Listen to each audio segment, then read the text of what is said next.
আলহামদুলিল্লাহ শুকরিল্লাহ ওয়াসসালাতু ওয়াসসালামু আলা রাসূলিল্লাহ। উপস্থিত সম্মানিত মুসলিম কেরাম, মুসলিম আযম বিবাসাত যুবক ভাইয়েরা, এখন আল্লাহ পাকের মহান হুকুম পবিত্র জুমার নামাজ পড়তে আসা আল্লাহ তাআলার প্রিয় বান্দারা, আসুন আমরা সর্বদম আল্লাহ সুবহানাহু ওয়া তাআলার দরবারে শুকরিয়া জ্ঞাপন করি যে মহান রব্বুল আলামিন আমাকে এবং আপনাদের সবাইকে অতীব দয়া করি, মায়া করি, যাচাই বাছাই করি আরবি 12 মাসের 10ম মাস, যে মাসটির নাম হচ্ছে শাওয়াল মাস।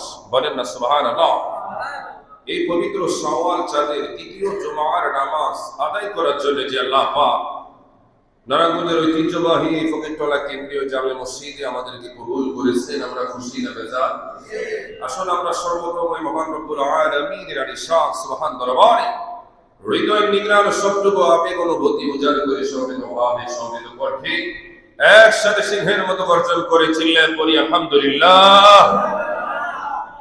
তার সাথে সাথে লক্ষ কোটি কোটি দুরূদ ও সালামে নজরানা ওই নবীর নূরানি কদমে, যেই নবীজিকে ভালোবাসা আমার আল্লাহ তাআলা আমাদের জন্য ফরজ করে দিয়েছেন। বলেন না সুবহানাল্লাহ। যেই নবীজির রওজা মুবারক জিয়ারত করা উম্মতের জন্য বাধ্যতামূলক করে দিয়েছেন, উম্মতের জন্য ওয়াজিব। নবীজি বলেছেন যে উম্মত আমি নবীজির রওজা পাক জিয়ারত করবে তথা মান যারা কবরি ওয়াজাবাত লাহু শাফাআতি, যে আমি নবীজির রওজা মুবারক জিয়ারত করলো তাকে শাফাআত করা হাশরের ময়দানে আমি নবীর জন্য ওয়াজিব হয়ে গেল। বলেন না সুবহানাল্লাহ। আসুন আমরা আলোচনার প্রারম্ভে ওই নবীর নূরানি দরবারে ছোট্ট করে দুরূদ ও সালামে নজরানা পেশ করি। সকলেই সম্মিলিত ভাবে পড়ি সাল্লাল্লাহু তাআলা আলাইহি ওয়াসাল্লাম। সম্মানিত উপস্থিতি, প্রিয় হাজিরিন, আজকে আমাদের আলোচনার বিষয়বস্তু হচ্ছে মদিনা শরীফের ফজিলত। সুবহানাল্লাহ। এবং প্রিয় নবী সাল্লাল্লাহু তাআলা আলাইহি ওয়াসাল্লামের রওজা মুবারক জিয়ারতের ফজিলত, জিয়ারতের গুরুত্ব, এটার সাথে আমাদের ঈমানের কি সম্পর্ক, সেই বিষয় নিয়ে আমরা কোরআন ও হাদিস থেকে সংক্ষিপ্ত সময় ইনশাআল্লাহ আলোকপাত করব। আল্লাহ তাআলা আমি গুনাহগার কি কোরআন ও হাদিস থেকে সঠিক তথ্যটা আপনাদের সামনে পেশ করা, পরিশেষে আমরা যারা শুনব রব্বুল আলামিন যেন আমাদের সবাইকে আমল করার তৌফিক দান করে। সবাই পড়েন আমিন। সময় উপস্থিতি, মহাগ্রন্থ আল কোরআনে অন্যতম সূরা 74 নম্বর সূরা, আল্লাহ নারী জাতিদের নিয়ে আল্লাহ পাক একটি সূরা নাযিল করলে যে সূরাটার নাম হচ্ছে সূরাতুন নিসা, যেটা যে সূরাতুন নিসা 4 পারা 16 নম্বর পৃষ্ঠা থেকে শুরু হয়েছে। আজকে আমরা সূরাতুন নিসার অন্যতম একটি আয়াত 65 নম্বর আয়াত, যে আয়াতখানা 5 পারা 7 পৃষ্ঠার মধ্যে রয়েছে, আমরা সেই আয়াতে পাক নিয়ে ইনশাআল্লাহ আলোকপাত করব। আল্লাহ পাক যেন কবুল করে। সবাই পড়া আমিন।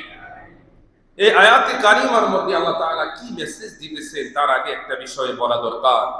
বর্তমান এটা হচ্ছে ফিতনা ফাসাদের জমানা। এমন একটা জমানায় আমরা আসলাম যে জমানায় সোশ্যাল মিডিয়াতে এমন কিছু শায়েখ, এমন কিছু মৌলবী, এমন কিছু ইহুদি নাসারাদের দালাল, ইহুদি নাসারাদের মদত পুষ্টকারী কিছু আলেম নামদারি মুনাফিক জালিম শয়তান, যারা লাল রমায় দুই সাইডে ফেলে মানুষদের ঈমান সোশ্যাল মিডিয়ার মাধ্যমে নষ্ট করতেছে। তারা বলে যে নবীজির রওজা জিয়ারতের সাথে হজের কোনো সম্পর্ক নাই। সবাই জোরে বলে নাউজুবিল্লাহ। একটু ঈমানে আওয়াজ দিয়ে বলেন না নাউজুবিল্লাহ।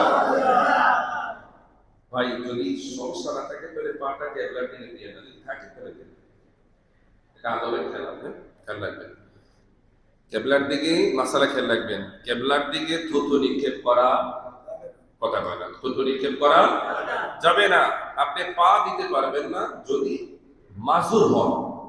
মাজুর অবস্থায় আপনি দিতে পারবেন, কিন্তু মাজুর না হলে দেওয়া এটা আদবের বল খেলা।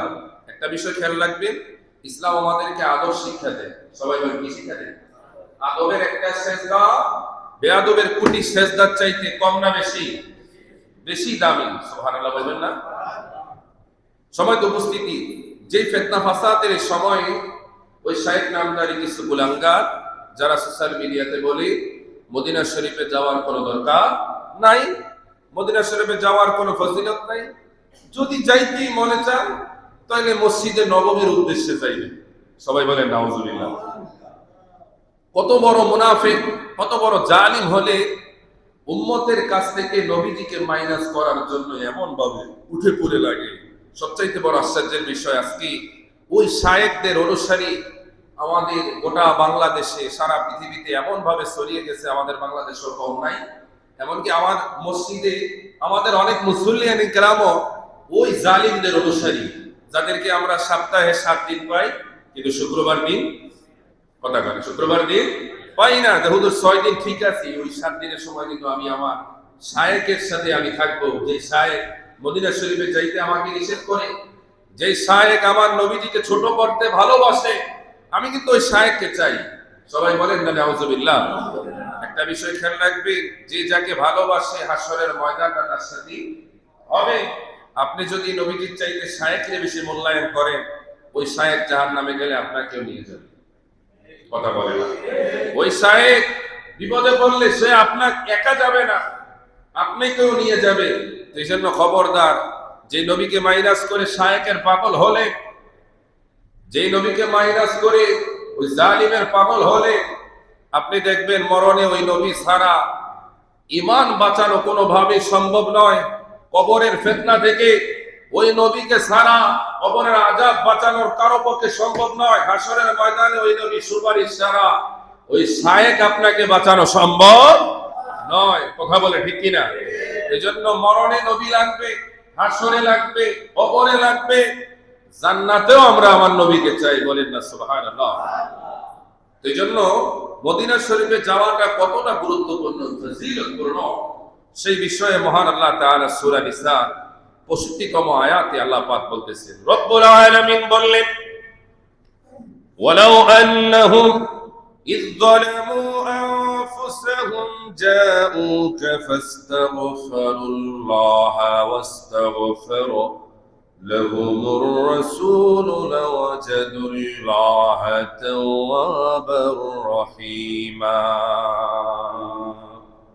আল্লাহ পাক বলেন, বান্দারা রে, যদি কখনো তোমরা নিজেদের নফসের উপরে তোমরা জুলুম করে থাকো রে বান্দা, তখন তোমরা আমার মাহবুবের, আমার বন্ধু, আমার নবী, আমার হাবিবের দরবারে তোমরা চলে যাও।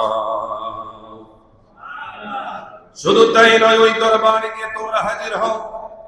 অতঃপর আমি আল্লাহর নিকট তোমরা ক্ষমা প্রার্থনা করো। ক্ষমা প্রার্থনা করার পরে আমার নবী, আমার রাসূল যদি তোমাদের পক্ষ নিয়ে আমি মাওলার দরবারে যদি সুপারিশ করে রে বান্দা, তাহলে অবশ্যই অবশ্যই তোমরা আমাকে অত্যন্ত তওবাকারী হিসাবে, কবুলকারী হিসাবে, দয়ালু হিসাবে আমি আল্লাহ তাআলাকে তোমরা পাবে। বলেন না আল্লাহু আকবার। এটার পিছনে একটা ঘটনা আছে। নূরের নবী, মায়ার নবীজির ইন্তেকালের পরে একজন গ্রাম্য আশিক রাসূল, যিনি আমার নবীর জন্য পাগল ছিলেন, নবীজির ইন্তেকালের পরে ওই গ্রাম্য আশিক, ওই লোকটা নবীজির দরবারে এসে উপস্থিত। নবীজির দরবারের সামনে, নবীজির রওজা পাকের সামনে দাঁড়িয়ে দাঁড়িয়ে চোখের পানি ছেড়ে দিয়ে দুহাত তুলে নবীজির দরবারে ফরিয়াদ করতেছে, ইয়া রাসূলুল্লাহ, ইয়া হাবিবাল্লাহ, ও মায়ার নবী গো, দয়াল নবী, আমি আপনার ওই পাগলা, ওই উম্মত, যার বাড়ি অমুক জায়গায়, আমি অমুক গ্রামে বসবাস করি। ইয়া রাসূলুল্লাহ, ইয়া হাবিবাল্লাহ, আমি আপনি নবীকে ভালোবাসি, তবে হ্যাঁ, আমি আমার নফসের উপরে জুলুম করেছি গো নবী, নফসের উপরে অন্যায় করেছি, অপরাধ করেছি, আমি জালিম হয়ে গেছি। গুনাহ করতে করতে, অপরাধ করতে করতে অপরাধের মাত্রাটা এমন ভাবে বেড়ে গেছে, ইয়া রাসূলুল্লাহ, ইয়া হাবিবাল্লাহ, আমি দুই চোখে কোনো দিকেই তাকাতে পারি না, শুধু অপরাধ আর অপরাধ।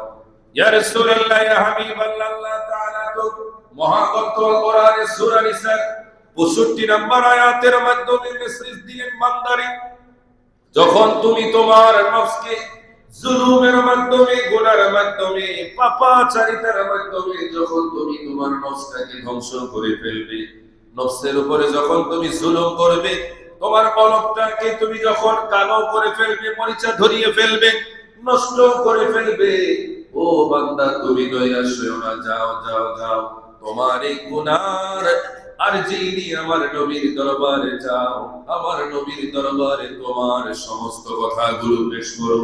যদি আমার নবী তোমার পক্ষ নিয়ে, যদি আমি আল্লাহর দরবারে যদি সুপারিশ করে, রে বান্দা, তোর যদি পাহাড় পরিমাণ সময়, পাহাড় পরিমাণ যদি তোর পরিমাণ যদি গুনাহ থাকে, রে বান্দা, ও বান্দা, আমি এত গুনাহ দেখবো না, আমার নবী যদি তোর পক্ষ থেকে সুপারিশ করে, আমি আল্লাহ সাথে সাথে তোকে ক্ষমা করে দিব।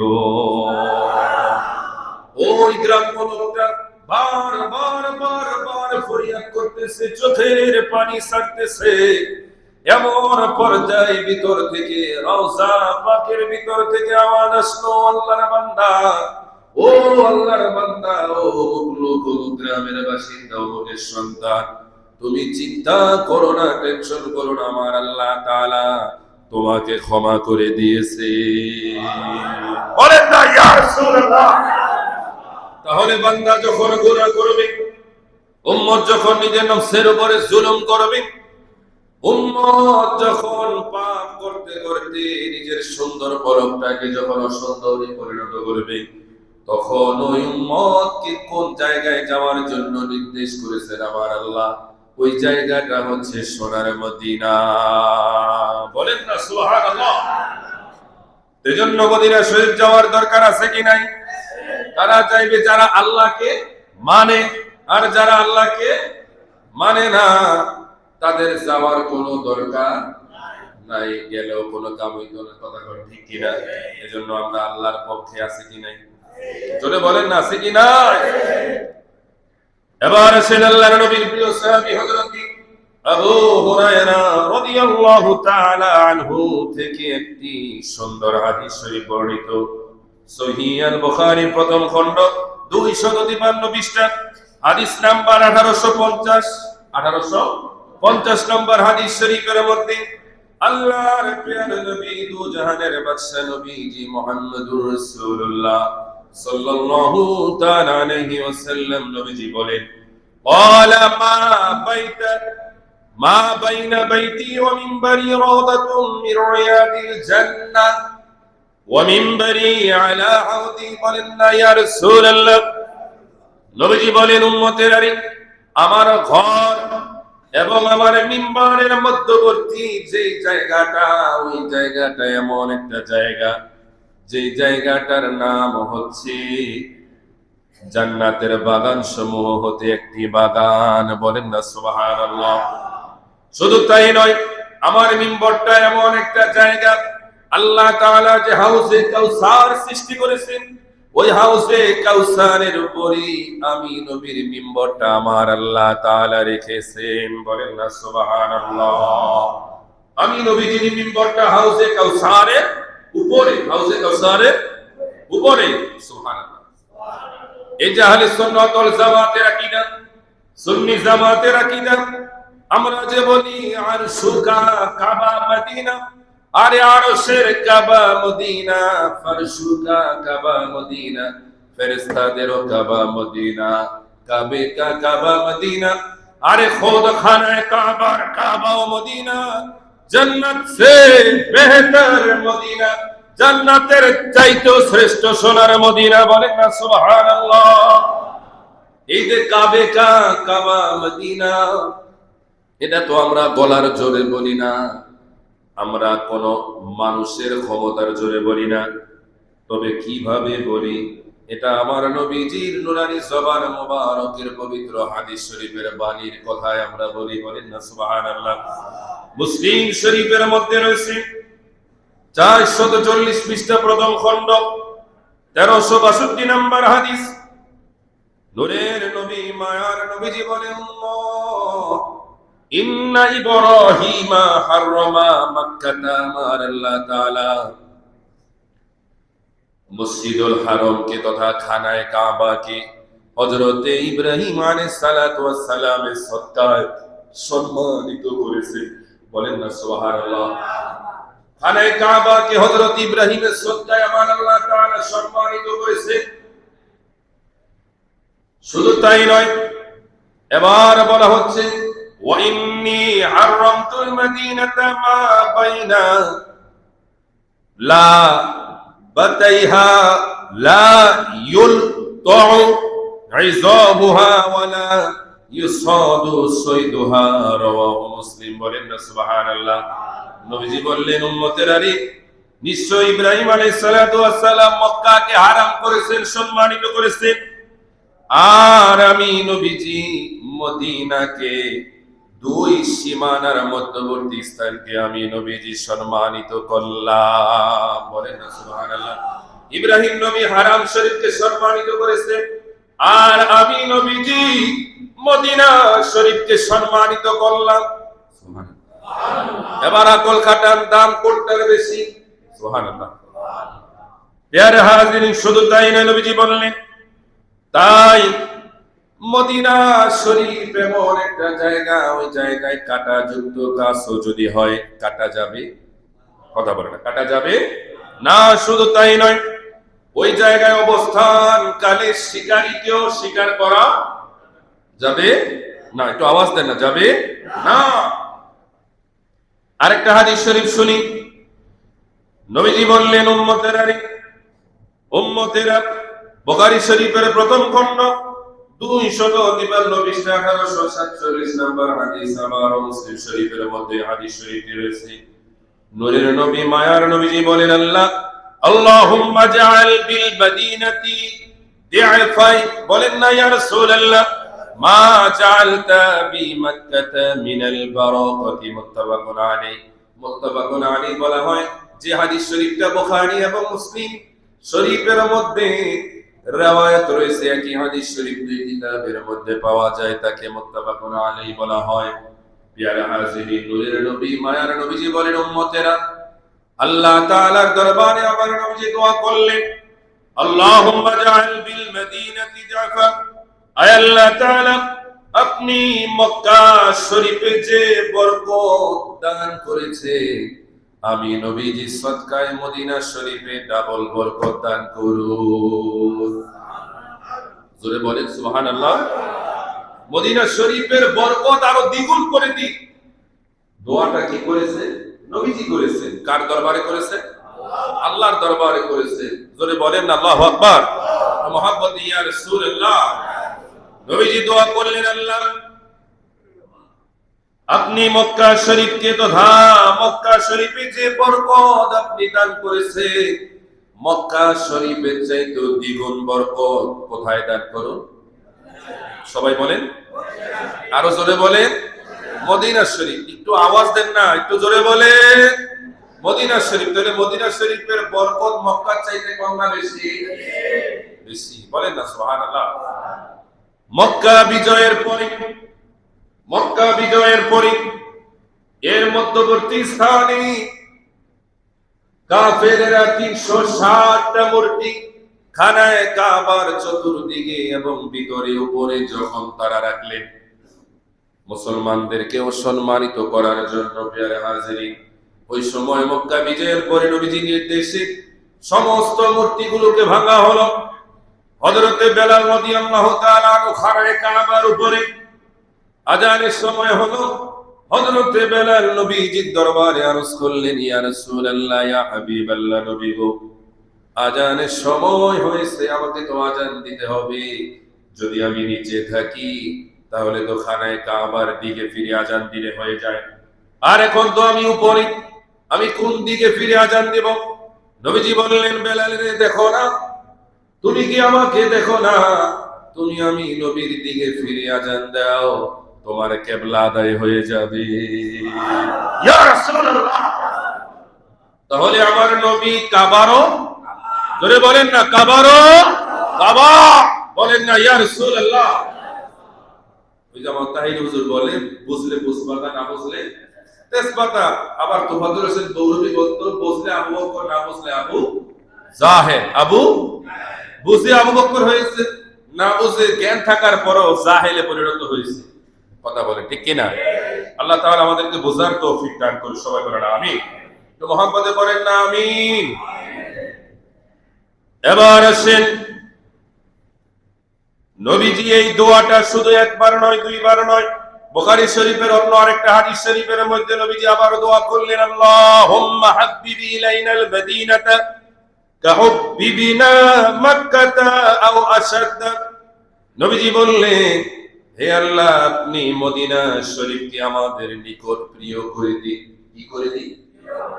এটা কি আমাদের বলতে কি শুধু নবীজির একা না, গোটা উম্মতে মুহাম্মাদীর? গোটা উম্মতে মুহাম্মাদীর জন্য প্রিয় করে দিন। যেমনটা মক্কা শরীফকে আমাদের প্রিয় অথবা তা হতে অধিক প্রিয় আপনি করে দিন। বলেন না সুবহানাল্লাহ। মদিনা শরীফকে আপনি আমাদের জন্য প্রিয় করে দিন, যেমনটা মক্কা শরীফ প্রিয়, এবং মক্কা শরীফের চাইতে আরো বেশি প্রিয় করে দিন। বলেন না সুবহানাল্লাহ। প্রিয় হাজিরিন, আল্লাহ তাআলা আমাদেরকে মদিনা শরীফের শান ও মান আজমত বোঝার তৌফিক দান করুন। সবাই বলেন আমিন। এবার একটা দোয়া শোনাই আপনাদেরকে। আল্লাহ নবীর প্রিয় সাহাবী, প্রিয় বন্ধু, প্রিয় খাদেম, প্রিয় গোলাম, নবীজির শ্বশুর, যাকে দেখলে শয়তানও ভয় পাইতেন, তিনি যেই রাস্তা দিয়ে হাঁটতেন 40 দিন শয়তান ওই রাস্তা দিয়ে হাঁটতেন না। তিনি ছিলেন যিনি ইসলাম গ্রহণের পরে ইসলাম প্রকাশ্যে বিজয় লাভ করেছে। বলেন না সুবহানাল্লাহ। তিনি ছিলেন হযরত ওমর রাদিয়াল্লাহু তাআলা আনহু। সে হযরত ওমর রাদিয়াল্লাহু তাআলা আনহু তিনি দোয়া করতেন। কি দোয়া? যেটা আমাদের দেশের প্রত্যেকটা মৌলবী, মোল্লা মৌলবীদের দরকার। কারণ আমাদের দেশে অনেক হুজুরদেরকে দোয়া করতে দেখি, কিন্তু দোয়া মদিনা শরীফে পৌঁছায় না। কথা কয় না? আছে না? মদিনা শরীফে পৌঁছায় না। আমাদের দেশের লেখাপড়ার কয়েকটা ধারা আছে, কওমি ঘরানা এবং হচ্ছে আলিয়া। সমস্ত কওমি হুজুর আর দুশমনে রাসূল হয় না, আবার সমস্ত আলিয়ারে আশিকে রাসূল হয় না। পারিবারিক প্রতিষ্ঠান তাদেরকে যেই ভিত্তিটা দেয়, ওই ভিত্তি থেকে তারা আস্তে আস্তে নবীর প্রেম, মহাব্বত, ভালোবাসা নিয়ে বড় হয়। আবার ওই ভিত্তি থেকে নবীর প্রতি বিদ্বেষ, ভালোবাসা নিয়ে তারা দুশমনী নিয়ে বড় হয়। কথা বলে ঠিক কিনা? তো একজন কুখ্যাত দুশমনে রাসূল আছে, যার নামের শেষেও বিন হাবিব বলা হয়। আমি তার নাম পুরো বললাম না, কারণ আল্লাহর ঘর মসজিদে দুশমনে রাসূলদের নাম না নেওয়া এটা উত্তম।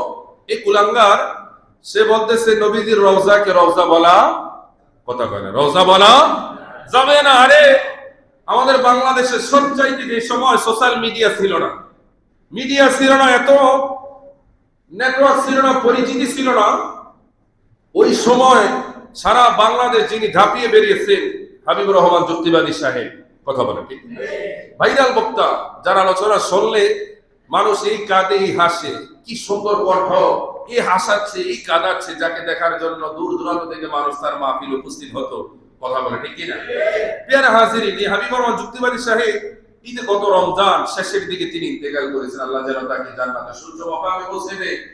তিনি এই যে সোনারগাঁয়ে শম্ভুপুরা ইউনিয়নের একটা মাহফিলে রমজানের কিছুদিন আগে, ওই মাহফিলে তিনি উপস্থিত হয়ে বলেছিলেন, তোমরা কি মনে করো আমি সোশ্যাল মিডিয়া দেখি না?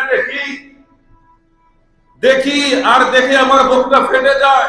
কিভাবে ফেটে যায়? যখন দেখি কোন আলেম নামদারি দুশমনে রাসূল আমার নবীর রওজাকে রওজা মানতে রাজি, কথা কয় না, রওজা মানতে রাজি না, তখন আমার বুকটা ফেটে যায়। নবীর রওজাকে রওজা বলবো না, তাহলে কি বলবো? তিনি কেঁদে কেঁদে বললেন। আর সর্বশেষে একটা তিনি মেসেজ দিলেন যে আমি ইদানিং প্রায় আমার মাকে বাবাকে স্বপ্ন দেখি। তো মা বাবাকে স্বপ্ন দেখা তিনি বুঝিয়ে দিলেন, হয়তো আমার টিকিট আসতেছে, হয়তো আর বেশি দিন আপনাদের মাঝে আমি আর থাকবো না। দেখেন আল্লাহ তাআলা দ্বীনের দায়ীকে কেমন ভাবে কবুল করেছেন। আমি তার ছোটবেলা থেকে তার যতগুলো কেসের বিভিন্ন মাধ্যমে আলোচনা শুনেছি, তিনি কোনোদিন আমার নবীর বিপক্ষে কোনোদিন একটা কথাও বলে নাই। তিনি সবসময় আমার নবীকে নূরের নবী বলতেন, নবীজির জ্ঞানটাকে আমাদের চাইতে উঠতে রাখতেন, নবীজিকে হায়াতুন নবী বলতেন, সুন্দর করে মিলাদ, দুরূদ শরীফ, দরুদ ও সালাম পড়তেন, কি সুন্দর কণ্ঠে নবীজির নাতে মুস্তাফা পড়তেন। কথা বলে ঠিক কিনা? প্রিয় হাজিরিন, সে হযরত ওমর রাদিয়াল্লাহু তাআলা আনহু তিনি আমাদেরকে শিক্ষা দিলেন, হে উম্মতে মুহাম্মাদী তোমরা শোনো, قال اللهم ارزقني شهادة في سبيلك ওয়াজআল মাউতি ফি বালাদি রাসূলিকা, বলেন না সুবহানাল্লাহ। হযরতে ওমরের এই দোয়াটা আমার নূরের নবী মায়ার নবীজি পছন্দ করেছেন। এজন্য ইমাম বুখারী রাদিয়াল্লাহু তাআলা আনহু বুখারী শরীফের মধ্যে হাদিস শরীফটি তিনি লিপিবদ্ধ করেছেন। তো জোরে বলেন সুবহানাল্লাহ। হযরতে ওমর রাদিয়াল্লাহু তাআলা আনহু তিনি বলতেছেন, হে আল্লাহ, আপনি আমাকে আপনার সন্তুষ্টিতে শাহাদত বরণ করার সৌভাগ্য খুশনসিব আপনি আমার জন্য নসিব করুন, এবং আমার মৃত্যু আপনার নবীজির শহর মদিনা শরীফে আল্লাহ আপনি কবুল করে নিন। হযরত ওমর বললেন, আল্লাহ আমার মৃত্যুটা শাহাদাতের দরজায় কবুল করুন, সৌভাগ্য দান করুন, এবং আমার মৃত্যুটা নবীজির শহরে কবুল করুন। জোরে বলেন না ইয়া রাসূলুল্লাহ। কারণ হযরত ওমর জানে যে শহরে আমার নবীজি চলেছে, কদম পড়েছে, যে শহরের প্রত্যেকটা ধুলোবালি আমার নবীর কথা বলে, ধুলোবালি থেকে আমার নবীর সুঘ্রাণ পাওয়া যায়, ওই শহরে যদি আমি ওমরের ইন্তেকাল হয়, জান্নাতে যাওয়ার জন্য আর তেমন কোনো উসিলা দরকার নাই। অথচ তিনি তার আগে আশারাই মুবাশশারা, সুবহানাল্লাহ। তার বিষয়ে আমার নবীজি বলেন, আমি নবীর পরে যদি নবী হওয়ার কেউ দাবিদার থাকতো হযরতে ওমর হয়ে যেত। বলেন না সুবহানাল্লাহ। এত দামি সাহাবী, সম্মানী সাহাবী হওয়ার পরেও তিনি তার ইন্তেকালটা নবীর শহরে চেয়েছেন। আমরাও চাই কি চাই না? কারা চাইবে? যাদের অন্তরে নবীর মহব্বত ভালোবাসা আছে। আর কারা চাইবে না? যার অন্তরে নবীর মহব্বত ভালোবাসা নাই।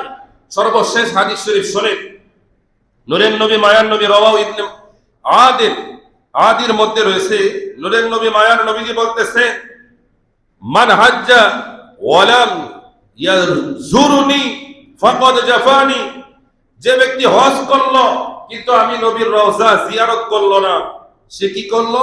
সে আমি নবীর প্রতি অসহ্যমূলক আচরণ করলো, সে আমি নবীর সাথে গোস্তাখি করলো, সে আমি নবীর উপরে জুলুম করলো, মানবতার বাহিরে সে আচরণ করলো। জোরে বলেন নাউজুবিল্লাহ। নবীজি বললেন, তোমরা হজ করলে অথচ আমি নবীর রওজা জিয়ারত করলে না, তোমরা আমার উপরে কি করলে? জুলুম করলে, অসহ্যমূলক আচরণ করলে। তাহলে এই হজ দিয়ে কি জান্নাতে যাওয়ার কোনো সুযোগ আছে? কথা বলে না, সুযোগ আছে? আরে হজের সাথে হয়তো মদিনা শরীফের সম্পর্ক নাই, কিন্তু আছে ঈমানের সম্পর্ক। বলেন না সুবহানাল্লাহ। কিসের সম্পর্ক? জোরে বলে না, কিসের সম্পর্ক? হজের সাথে মদিনা, খেয়াল করেন, খানায় কাবার সাথে আমাদের আমলের সম্পর্ক, আর খুদ মদিনার সাথে ঈমানের সম্পর্ক। এখন কোনটা রাখবেন, কোনটা বাদ দিবেন? বাদ দেওয়ার সুযোগ আছে? একজন আশিকে রাসূল কোনটাকে বাদ, কথা কয় না, বাদ, আর দুশমনে রাসূল সে মদিনাকে বাদ দিয়ে দিবে, কথা কয় না। কারণ হেদায়েত তো কপালে থাকতে হবে। জোরে বলেন ঠিক কিনা? হেদায়েত কপালও থাকতে হবে। এজন্য নবীজি বলেছেন যে আমি নবীজির ইন্তেকালের পরে আমি নবীজির রওজা জিয়ারত করবে, আমি নবীজি জীবন দশায় আমার সাথে জিয়ারতের যে ফজিলত, ইন্তেকালের পরেও যদি সে আমি নবীর রওজা জিয়ারত করে, একই ফজিলত তার আমলনামায় দেওয়া হবে। বলেন না সুবহানাল্লাহ। এজন্য আমরা শায়েখ নামদারি বর্তমানে কিছু নতুন দলের আবির্ভাব, ৭২ ফেরকা, সবচাইতে নিকৃষ্ট ফেরকা, সবচাইতে একেবারে এমন ফেরকা যেটা আমাদের বাপ দাদা ১৪ পুরুষ এই ফেরকার নাম জানে নাই, চিনে নাই। আল্লাহ যেন এই ফেতনা থেকে, ফেরকা থেকে যেন আমাদেরকে হেফাজত করে। সবাই বলে না আমিন। সমাজ উপস্থিতি, আল্লাহ তাআলা আমাদের আজকের মদিনা শরীফের ফজিলত, নবীজির রওজা জিয়ারতের গুরুত্ব নিয়ে আলোচনা যেন আল্লাহ আমাকে এবং আমরা যারা শুনেছি আমাদের সবাইকে যেন আমল করার তৌফিক দান করে। সবাই বলে না আমিন। গত মার্চ মাসে আমাদের এই ফকিরটোলা জামে মসজিদের আয় এবং ব্যয় হিসাব হচ্ছে, আয় ছিল ১,০৩,৫০০ টাকা এবং ব্যয় ছিল ৯৫,৩১০ টাকা। আয় এবং ব্যয়ের প্লাস মাইনাস হিসাব করি বর্তমানে ৮,৩৯০ টাকা মসজিদ ফান্ডে তথা মার্চ মাসের হিসাব অনুযায়ী রয়েছে। তারপরে আমরা ইনশাআল্লাহ সামনের মাসগুলোতে আমরা আমাদের এপ্রিল মাসের হিসাবটা ইনশাআল্লাহ আপনাদের কাছে দিয়ে দেব। মসজিদের বিষয়ে যদি আপনাদের কোনো তথ্য জানা প্রয়োজন হয়, আমার কাছে এই খাতা আছে, আপনারা ইনশাআল্লাহ জেনে নেবেন। এবং আব্দুর রহমান ভাই আছে, তার কাছ থেকে জেনে নিবেন, আমাদের ইমাম মুয়াজ্জিন আছে জেনে নিবেন। এবং আপনারা যারা আমাদের এই মসজিদে আসেন সবাইকে অনুরোধ থাকবে, আপনাদের জুমার নামাজ পড়ে কেমন লাগে? কথা বলে না।